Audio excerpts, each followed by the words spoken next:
میری حافظہ قرآن بیوی نے 100 بچیوں کو قرآن مجید حفظ کروایا تھا، لیکن مگر جب وہ اس کی وفات ہوئی تو روز اس کی قبر پھٹ جاتی اور اس کی قبر سے دھواں نکلتا۔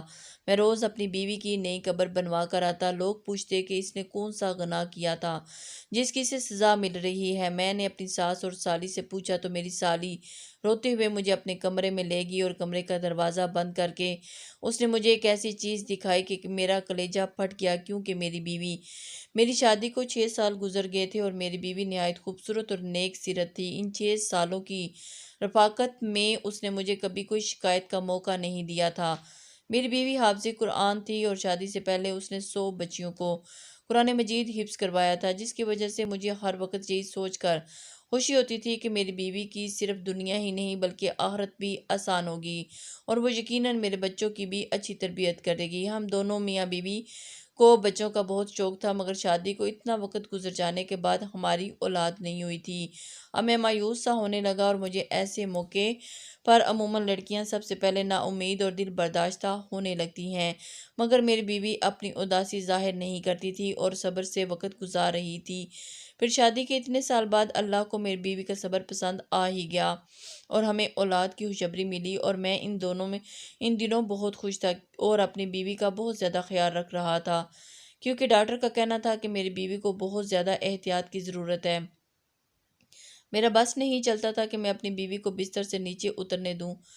ہماری بہت زیادہ احتیاط اور دعاؤں کے باعث اللہ تعالیٰ نے ہمیں صحت مند اور پیارا سا بچہ دیا تھا، مگر بچہ پیدا ہوتے ہی میری بیوی کو طبیعت ایک دم بگڑ گئی تھی اور میں نے ایسا تو بالکل نہیں سوچا تھا کہ بچہ ہوتے ہی میری بیوی کو میں کھو دوں، اور اپنی بیوی کی طبیعت کا سن کر میں نے اللہ سے اس کی زندگی کی بہت دعائیں مانگی، مگر میری دعائیں رد ہو گئیں اور میری بیوی اللہ کو پیاری ہو گئی۔ میں غم میں بے حال ہو رہا تھا۔ سب جاننے والے میرے لیے افسوس کا اظہار کر رہے تھے اور میں غم زدہ سا ایک کونے میں بیٹھا ہوا تھا۔ جب غسل وغیرہ دے کر تدفین کے لیے ہم قبرستان پہنچے تو آسمان پر سیاہ بادل پھیلا ہوا تھا اور دن کے وقت بھی ایسا لگ رہا تھا جیسے رات ہو گئی۔ جو ہی میری بیوی کو دفن کیا گیا، نہایت تیز بارش شروع ہو گئی اور ایسی طوفانی ہوائیں چلنے لگی کہ سب حیران اور پریشان رہ گئے۔ بیوی کو دفن کرنے کے بعد ہم سب اپنے اپنے گھروں کو پہنچے ہی تھے کہ مجھے ایسا لگ رہا تھا کہ جیسے موسم بھی میرے ساتھ میری بیوی کی موت کا غم منا رہا ہے۔ رات دیر تک تیز طوفانی جھکڑ چلتے رہے اور میرا بچہ فی الوقت میری بیوی کے گھر والوں کے پاس ہی تھا، جو ان کے پاس انہوں نے سلا ہوا تھا۔ وہ لوگ بھی میرے گھر پر ہی قیام پذیر تھے، اس لیے میں بھی بچے کی طرف سے بے فکر ہو کر اپنے کمرے میں اکیلا بیٹھا اپنی بیوی کو یاد کرتا رہا اور اسے یاد کرتے کرتے میری آنکھ لگ جاتی۔ صبح کے قریب میں نے خواب دیکھا کہ میری بدحال سی بیوی بہت بری طرح رو رہی ہے۔ اپنی بیوی کو اتنی بری طرح روتے روتے دیکھ کر میں تڑپ اٹھا اور عین اسی وقت میری آنکھ کھل گئی۔ باہر طوفانی بارش اور ہوائیں اب تھم چکی تھی اور آسمان بھی صاف ہو چکا تھا۔ وہ مجھے خواب پریشان کر رہا تھا۔ میں نے ہمیشہ اپنی بیوی کو ہنستے مسکراتے ہی دیکھا تھا۔ اس کا اس طرح کا رونا خواب میں مجھے گھبراہٹ میں مبتلا کر گیا۔ میں نے گھڑی پر وقت دیکھا تو فجر کا وقت تھا۔ میں نے اٹھ کر فجر کی نماز ادا کی اور اپنی بیوی کی مغفرت کی دعا کرنے لگا۔ ویسے تو مجھے پورا یقین تھا کہ میری بیوی جیسی نیک صفت نمازی اور حافظ قرآن عورت اللہ نے قبر کی تنگی سے بھی نجات دے دی ہوگی۔ میں نے دعا کے بعد ہاتھ اٹھ کر کمرے کی طرف باہر جھانکا تو سب لوگ نماز پڑھنے میں مصروف تھے۔ میں نے اپنے بیٹے کا پوچھا تو میری بیوی کے بھائی نے مجھے بچہ لا کر دیا۔ وہ سکون سے سو رہا تھا۔ میں مطمئن ہو گیا اور کتنی دیر اپنے بیٹے کو سینے سے لگا کر بیٹھا رہا۔ اپنے بچے کو پیار دے کر میں گھر سے نکل کر سیدھا قبرستان پہنچ گیا۔ میں اپنی بچی کے لیے قرآن پڑھانا چاہ رہا تھا اور کچھ رات والے طوفان کے بعد اس کی قبر کی حالت کا بھی اندازہ لگانا چاہ رہا تھا۔ میں قبرستان پہنچ کر اپنی بیوی کی قبر کے پاس پہنچا تو اس کی قبر کی حالت دیکھ کر میرے رونگٹے کھڑے ہو گئے تھے۔ میرا دل خوف سے کانپ اٹھا اور پھٹنے والا ہو رہا تھا، کیونکہ جس عورت کو میں نیک اور جنتی سمجھ رہا تھا اس کی قبر پر ایسا عذاب آیا ہوا تھا کہ مجھ جیسا مضبوط سا مرد بھی اندر سے دہل گیا تھا۔ میری بیوی کی قبر پھٹ پڑی تھی اور اس میں دھواں نکل رہا تھا۔ وہاں اتنی تپش تھی کہ میرا وہاں کھڑا ہونا مشکل ہو گیا تھا۔ کوئی بھی مزدور میری بیوی کی قبر بنانے کو تیار نہیں تھا۔ بڑی مشکل سے ایک مزدور ملا تھا جس نے مجھ سے 4 گنا زیادہ مزدوری پیسے لیے اور میری بیوی کی قبر پر مٹی ڈال دی۔ یہ سب اس مزدور نے دور کھڑے ہو کر کیا تھا، اور میں گھر پہنچا تو میری حالت نہایت خراب ہو رہی تھی۔ سب نے میری حالت دیکھ کر مجھ سے میری بیوی کی سے جدائی کا غم سمجھ کر مجھے سہارا دیا اور تسلی دینے لگے، جبکہ میں حیران تھا کہ آخر میری بیوی پر اللہ کا عذاب کیوں آیا تھا۔ وہ تو نیک عورت تھی اور میری نظر میں تو میری بیوی کی ایسی کوئی غلطی نہیں گزری۔ میں سوچ میں پڑ گیا اور سوچ میں پاگل ہو رہا تھا کہ میری بیوی کی اصل حقیقت کیا ہے، اور جب مجھ پر اپنی مرحومہ بیوی کی حقیقت کھلی تو میں تو ایک دم میرا دل پھٹ گیا تھا۔ میرا نام محسن ہے اور میں اپنے والدین کی اکلوتی اولاد تھا، اور ہمارے گھر میں کل 4 افراد رہتے تھے، میں، میرے ماں باپ اور میری ایک بیوی، جو کہ ہم ایک ہی گھر میں رہتے تھے، بیوہ پھپھو جو میری دوسری ماں جیسی تھی۔ میں جب کالج میں پڑھتا تھا تب میری والدہ کا انتقال ہو گیا، ہم 3 لوگ باقی رہ گئے۔ ماں کا غم کھونے کا تھا مجھ پر بہت بھاری ثابت ہوا۔ میری ماں بہت نیک عورت تھی، مجھے میری پھپھو اور میرے ابا نے میری ماں کا غم بھلانے کے لیے بہت سہارا دیا اور ہر وقت میرے ساتھ لگے رہے۔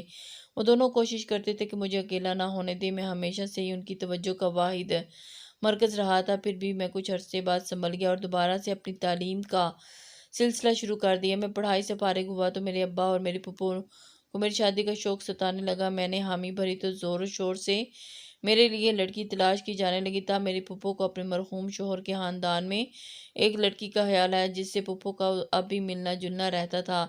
انہوں نے ہمیں بتایا کہ وہ لڑکی کم عمر میں سے ہی بہت سنجیدہ اور نیک تھی، اور اس کے والدین نہیں تھے، اور وہ 2 بہنیں تھیں اور صرف ایک چھوٹا بھائی تھا۔ اس نے بہت بہادری سے حالات کا مقابلہ کیا تھا اور اپنے دونوں بہن بھائی کو اکیلے پالا تھا، حالانکہ وہ خود بھی بہت بڑی نہیں تھی۔ وہ نمازی اور حافظ قرآن تھی، گھر میں بچیوں کو قرآن مجید بھی پڑھاتی تھی، اور اس کی دعا اور اس کے دیے ہوئے قرآنی تعویذات بہت اثر تھے، جس کی وجہ سے وہ تھوڑا بہت کما کر اپنا گھر چلا رہی تھی۔ میں نے جب یہ سنا تو میں بہت خوش ہوا۔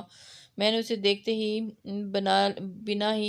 بنا ہی حامی بھر لی، اور پھپھو نے پہلی ہی فرصت میں اس کے خاندان کے بڑے سے مشورہ کر کے میرا رشتہ اس لڑکی سے طے کر دیا تھا، اور جلد شادی بھی طے کر دی۔ میرا رشتہ طے ہوا تو میری بیوی نے یہی شرط رکھوائی کہ وہ بعد میں بھی اپنے بہن کی شادی ہونے تک اور بھائی کی تعلیم پوری ہونے تک ان دونوں کی مالی امداد کرتی رہے گی۔ مجھے اس بات پر کوئی اعتراض نہیں تھا، بلکہ میں نے سوچ لیا تھا اگر مجھ سے بھی ہو سکا تو میں بھی ان کی ہو سکی تو ان کی مدد کر دیا کروں گا۔ رشتہ طے ہونے کے بعد ہماری شادی کر دی گئی۔ میں نے اپنی بیوی کو دیکھا تک نہیں تھا تو اس کا اسیر ہو گیا تھا۔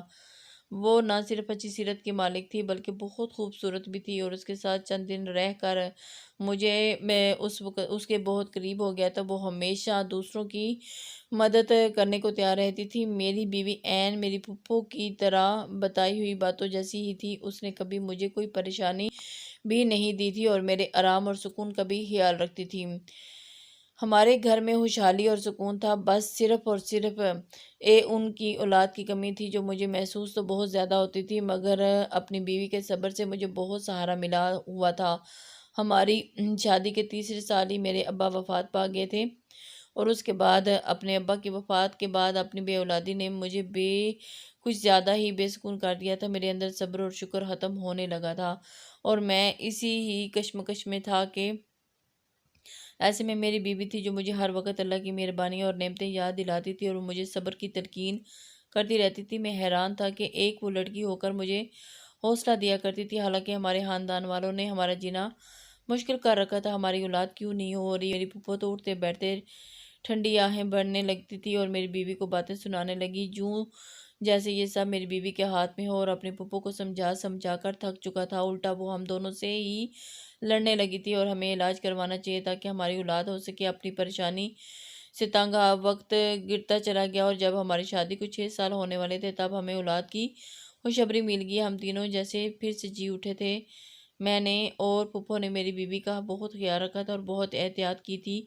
میرا بیٹا ٹھیک ٹھاک اور صحت مند پیدا ہوا تھا، لیکن میری بیوی کی طبیعت بگڑ گئی اور وہ موت کے منہ میں چلی گئی، اور یہ سب بہت اچانک ہوا تھا اور میں اس صدمے کے لیے بالکل بھی تیار نہیں تھا۔ اپنے بچے کی تربیت کے حوالے سے میں اس قدر فکر مند تھا، میں نے اور میری بیوی نے مستقبل کے بہت سے منصوبے بنا رکھے تھے، اور مگر موت کسی کے ارادوں اور مرضی کے محتاج کا بھی ہوتی ہے، جس کا جب وقت آ جائے اسے اس کے پاس لوٹ کر واپس جانا پڑتا ہے۔ مگر اپنی بیوی کی قبر کی ابتر حالت اور اس پر آیا عذاب مجھے دھچکا پہنچا گیا تھا، اور ہر مشکل میں بھی میں اپنی بیوی کو صابر اور شاکر دیکھا کرتا تھا۔ مجھے ڈھونڈنے سے بھی کوئی حامی نظر نہیں آتی تھی، میں بہت پریشان تھا۔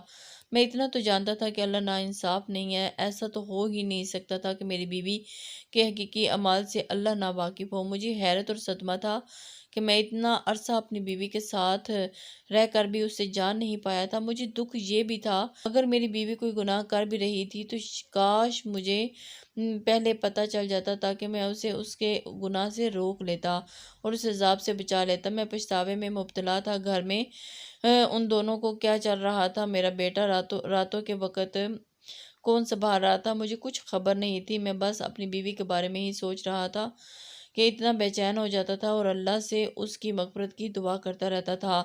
ایک روز پھپھو اچانک میرے پاس آئیں اور سنجیدگی سے بولیں کہ انہیں مجھ سے ایک بات کرنی ہے، بہت ضروری بات کرنی ہے۔ میری پھپھو نے مجھ سے جو بات کی وہ مجھے ایک دم غصہ دلا گئی۔ میری بیوی کو مرے ہوئے ابھی مشکل 20-21 روز ہوئے تھے کہ میری پھپھو میری دوسری شادی کرنا چاہ رہی تھی۔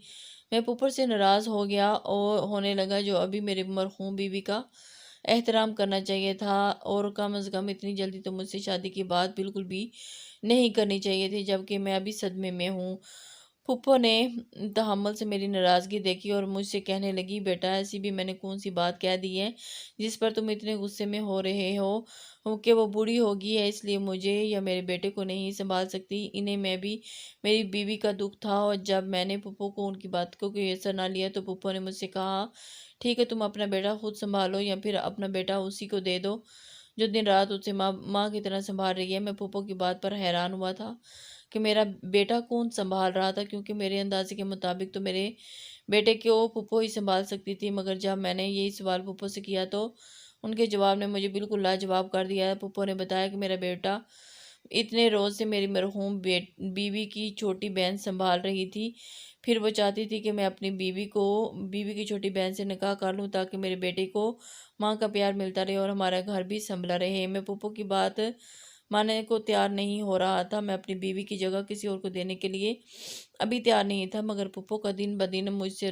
زور بڑھتا جا رہا تھا۔ وہ ہر دن مجھے میرا بیٹا دکھاتی تھی جو نہا دھو کر بالکل صاف ستھرا تھا، اور پھپھو کی ضد تھی کہ میں بیٹے کی خاطر اپنی بیوی کی بھی بہن سے نکاح کروں اور ہمیشہ کے لیے اپنے گھر میں رکھ لوں۔ میں نے اپنا کام پر جانا شروع کر دیا۔ میں سارا دن گھر سے باہر رہتا، واپس آ کر خاموشی سے پھپھو کی ضد سنتا رہتا۔ ایک روز پھپھو نے مجھے بتایا کہ میرا سالہ ملک باہر جا رہا ہے۔ میں چونک گیا۔ مجھے میری بیوی اپنی زندگی میں ہی بتا چکی تھی کہ اس کے بھائی کی تعلیم مکمل ہو چکی ہے اور وہ نوکری کرنے کے لیے ملک سے باہر جانا چاہتا ہے۔ میری بیوی کوشش میں تھی کہ اس کے بھائی کے باہر جانے کے لیے پہلے اس کی بہن کی شادی ہو جائے تاکہ وہ بعد میں اکیلی نہ رہ جائے، مگر اسے کوئی مناسب رشتہ نہیں مل رہا تھا۔ اب اپنی بیوی کے بھائی کے باہر جانے کا سن کر مجھے اس کی بہن کا خیال آیا تو مجھے ایک دم اس کی فکر ہوگی، تب میں فکر مند ہو گیا۔ اب مجھے خیال آ رہا تھا کہ اگر میں مزید انکار کروں گا تو میری سالی میری بیٹی کو سنبھالنے کے چکر میں ساری عمر ہی کنواری بیٹھی رہ جائے گی، یا پھر اس کی شادی کر دی جائے گی اور میرے بیٹے کو سنبھالنے کے لیے کوئی اور نہیں ہوگا، کیونکہ پھپھو تو واقعی کمزور اور بیمار ہو گئی تھی اور ان کی بینائی بھی کم ہوتی جا رہی تھی۔ میں سوچ رہا تھا، سورج سوچ کر پریشان ہونے لگا، اور تھک ہار کر میں نے اپنی پھپھو کی بات ماننے کا فیصلہ کر لیا، اور ایک روز کام پر جانے سے پہلے میں نے پھپھو کو جواب دے دیا، وہ جیسا چاہتی ہیں کر لیں، مجھے کوئی اعتراض نہیں۔ میرے جواب نے میری پھپھو کی خوشی سے نہال کر دیا تھا۔ میرے جاتے ہی شاید انہوں نے میرے پیچھے تمام تیاریاں شروع کر دی تھی۔ میں جیسے ہی شام کو گھر واپس آیا تو کام سے واپس آیا تو دیکھ کر حیران رہ گیا کہ پھپھو نے میرے نکاح کی ساری تیاری مکمل کر لی تھی۔ میں تو ویسے بھی اس بات سے خود کے لیے راضی کر چکا تھا اور اس لیے مجھے کسی بات کا کوئی اعتراض نہیں تھا۔ تبھی میں خاموشی سے نکاح کے سامنے بیٹھ گیا اور اپنے بیٹے کی خاطر یہ نکاح کر لیا۔ نکاح کے بعد میں اداس تھا، اپنے کمرے میں بند ہو گیا۔ مجھے پریشانی تھی کہ نہ جانے یہ دوسری بیوی اپنی بہن کی طرح سمجھدار و خوش مزاج تھی یا نہیں، اور یہ بھی کہ نہ جانے وہ میرے گھر کیسے سنبھال پائے گی۔ مجھے نہیں لگتا تھا جیسے میرا دل اپنی بیوی سے مطمئن تھا ویسے وہ دوسری بیوی سے بھی کبھی مطمئن ہو پاؤں گا۔ اس نکاح کے بعد بھی میرے وہی معاملات تھے۔ صبح سویرے کام پر چلا جاتا تھا، شام کے وقت گھر لوٹتے ہی اپنے کمرے میں بند ہو جاتا تھا۔ میری دوسری بیوی نے خاموشی سے میرا ہر کام سنبھال لیا تھا۔ میرا کمرہ بھی بالکل صاف ستھرا رہنے لگا۔ نہ چاہتے ہوئے بھی میرا دماغ اس بات کو سوچنے لگا تھا، اور عجیب بات تو یہ تھی کہ آج تک میں نے اپنی دوسری بیوی کو نہیں دیکھا تھا۔ میں نہیں جانتا تھا کہ وہ کیسی ہے، کیونکہ میری پہلی شادی پر بھی اس نے مجھ سے پردہ کیا تھا، کیونکہ میری بیوی دینی معاملات کی سب سمجھ رکھتی تھی، اور اسی لیے میں نے اپنی بہن کا بھی پردہ کروایا تھا، اور وہ پردہ آج اسی لڑکی سے نکاح ہو جانے کے بعد بھی قائم تھا۔ ایک روز میں کام سے جلدی واپس گھر آیا تو اپنے کمرے میں اپنی دوسری بیوی کو دیکھ کر حیران رہ گیا کہ وہ اپنی بڑی بہن سے بھی زیادہ خوبصورت تھی، مگر ایسا نہیں تھا کہ میں حسن پرست تھا اور مجھے اس کا حسن متوجہ کر رہا تھا۔ جس بات نے اس کی طرف متوجہ کیا تھا کہ اس کے چہرے پر پھیلا سکون اور نرم تاثرات تھے۔ اسے دیکھ کر مجھے ایسا لگا تھا کہ جیسے وہ اپنی بہن کی موت سے بھی خوش اور مطمئن ہو۔ میں یہ بات سوچتے ہی عجیب کیفیت میں گر گیا تھا کہ میں نے اسے غصے سے دیکھتے ہوئے سوال کیا، وہ اتنی مطمئن کس بات پر ہے؟ میرا سوال یقیناً اس کے لیے عجیب اور غیر متوقع تھا۔ وہ حیرت اور پریشانی سے مجھے دیکھنے لگی تو میں نے بھی منہ مزید بولا کہ اسے اپنی بہن کی موت کا افسوس ہی نہیں بلکہ الٹا وہ اس کی جگہ لے کر بھی اتنی خوش کیسے رہ سکتی ہے، جبکہ اس کی بہن جوانی کی موت کے منہ میں جا چکی تھی، اور اس کی آخرت بھی جانے کیسی ہونے والی تھی، کیونکہ اس کو قبر کا عذاب یہ جھیلنا پڑ رہا ہے۔ میں نے اپنی مرحومہ بیوی کا یہ راز غصے میں سوچے بغیر اس کی بہن کے سامنے بول دیا تھا، مگر میری بات پر جب اس کے چہرے کے تاثرات بدلے تو مجھے اپنی غلطی کا احساس ہوا، اور میں نے اپنی دوسری بیوی سے چپ ہو گیا۔ جب میری دوسری بیوی کچھ دیر صدمے سے مجھے دیکھتی رہی اور پھر بری طرح رو پڑی، اور میں اسے دیکھتا رہ گیا اور بوکھلا گیا۔ روتے روتے وہ ایسی بات بولنے لگی جس نے مجھے ساخت کر دیا۔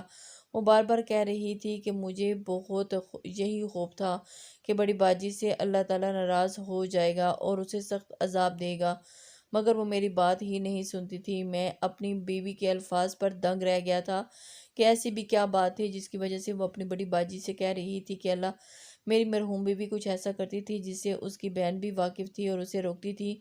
جب میں نے اپنی بیوی سے تفصیل پوچھی تو وہ گڑبڑا گئی اور اس بات بدلنے کی کوشش کرنے لگی، مگر میں نے جب سچ جاننے کے لیے التجا کی تو اس نے اپنی بڑی بہن کی اصلیت بتائی، جسے سن کر میرے ہوش اڑ گئے۔ اس نے بتایا کہ میری بہن واقعی نیک لڑکی تھی اور حافظ قرآن ہونے کی وجہ سے ہر وقت قرآن کی تلاوت کرتی رہتی تھی۔ ایک روز ہمارے محلے میں کسی بچے کو تکلیف ہوئی، اس کی ماں کی پریشانی پر میری بہن نے یوں ہی کچھ آیات پڑھ کر اس بچے پر پھونک مار دی، جس سے بچے کو آرام آ گیا، اور اس واقعے کے بعد میری بہن مشہور ہو گئی اور وہ نیک بی بی ہے جس کے پاس بیماری اور تکلیف کی شفا ہے۔ اس کے بعد تو طرح طرح کے لوگ ہمارے گھر آنے لگے، اور میری بہن تعویذ کے نام پر قرآن کی آیات لکھ کر دے دیتی تھی، لیکن اسے نہیں، وہ لوگ چند روپے دے کر چلے جاتے تھے اور ہمارا گزر بسر اچھا ہونے لگا تھا، مگر مشکل حالات کے لیے ہمارے پاس کچھ نہیں تھا۔ اچانک ہمارے بھائی کا ایک گردہ فیل ہو گیا، وہ ہسپتال میں زندگی اور موت کی کشمکش میں تھا اور ہمارے پاس اس کے علاج کی رقم نہیں تھی۔ ہم بہت پریشان تھے۔ انہی دنوں میں ایک مرد میری بہن کے پاس آیا اور اسے بولا کہ وہ کسی لڑکی سے شادی کرنا چاہتا ہے، مگر وہ لڑکی شادی شدہ ہے۔ وہ چاہتا تھا میری بہن ایسا تعویذ دے کہ لڑکی کی طلاق ہو جائے اور اسے پالے۔ میری بہن نے انکار کر دیا کیونکہ وہ یہ گناہ کا کام نہیں کرنا چاہتی تھی، مگر جب اس مرد نے 1.5 لاکھ روپے دینے کا کہا تو میری بہن نے بھائی کو بچانے کے لیے نہ جانے کاغذ پر ایسا کیا لکھا کہ اس مرد کی خواہش پوری ہو گئی اور ہمارے بھائی کا آسانی سے علاج ہو گیا۔ پھر تعویذ آئے روز ایسے ہی لوگ آنے لگے جو ناجائز مطالبے کے لیے تعویذ بنواتے تھے اور ڈھیروں پیسے پکڑا کر چلے جاتے تھے۔ ایک روز جب میں نے چھپ کر اپنی بہن کو یہ تعویذ بناتے دیکھا تو میرے سر پر سے آسمان گر پڑا، اور کیونکہ میری بہن کاغذ پر قرآن الٹا لکھ رہی تھی اور یہ کالا علم تھا، اور میں دکھ سے پاگل ہوتی بہن کو رونے لگی اور اسے سمجھانے لگی کہ یہ توبہ کر لے۔ وہ بولی، اگر میں نے ایسا نہ کرتی تو ہمارا بھائی کب کا مر چکا ہوتا، اور میں اس بات پر غصہ ہو گئی تھی۔ میں نے بہن کو کہا کہ اس سے تو اچھا تھا کہ ہمارا بھائی مر جاتا، مگر وہ یہ حرام کام کبھی نہ کرتی۔ زندگی اور موت تو اللہ تعالیٰ کے ہاتھ میں ہے۔ میں اپنی بہن کو بہت سمجھاتی رہی، مگر اب وہ لالچ میں آ چکی تھی۔ وہ اتنی نیک تھی کہ روحانیت پا چکی تھی کہ وہ اب، مگر اس نے پیسوں کے لالچ میں سب کچھ گنوا دیا تھا، اور اس کی زندگی اچھی تھی۔ وہ نماز قرآن بھی کرتی تھی، حتیٰ کہ اس کی شادی ہوگی، مگر اس نے وہ کبیرہ گناہ نہیں چھوڑا اور پیسہ کماتی رہی۔ میں سب سن رہا تھا۔ میری بیوی بول رہی تھی کہ میں ڈرتی تھی کہ اللہ تعالیٰ ناراض ہو گیا تو پھر کیا ہوگا، لیکن اسے اس بات کا ذرا بھی احساس نہیں تھا۔ توبہ کی مہلت دیے بغیر ہی موت دے گیا اور سخت عذاب دے گیا، اور میرا کہا سچ ہو گیا۔ میں گمسم ہو گیا۔ میں اپنی بیوی کو نیک سمجھتا رہا، وہ صرف دنیاوی پیسے کے لالچ میں اتنا بڑا گناہ کرتی رہی، اور میرے سامنے بیٹھی دوسری بیوی اس جیسی حافظہ نہ ہونے کے باوجود اللہ کا خوف رکھتی تھی۔ اللہ تعالیٰ نے مجھے اب اصل نیک بیوی سے نوازا تھا۔ کالا علم کرنے والے اور کرنے والے دونوں اللہ تعالیٰ کے ہاں سخت عذاب میں ہیں۔ کبھی بھی اپنی شدید بیماری میں بھی اس گناہ کا مرتکب نہیں ہونا چاہیے، کیونکہ ہو سکتا ہے اس بیماری کے بعد جب اسے موت آئے تو وہ اس کی نجات کا ذریعہ ہو۔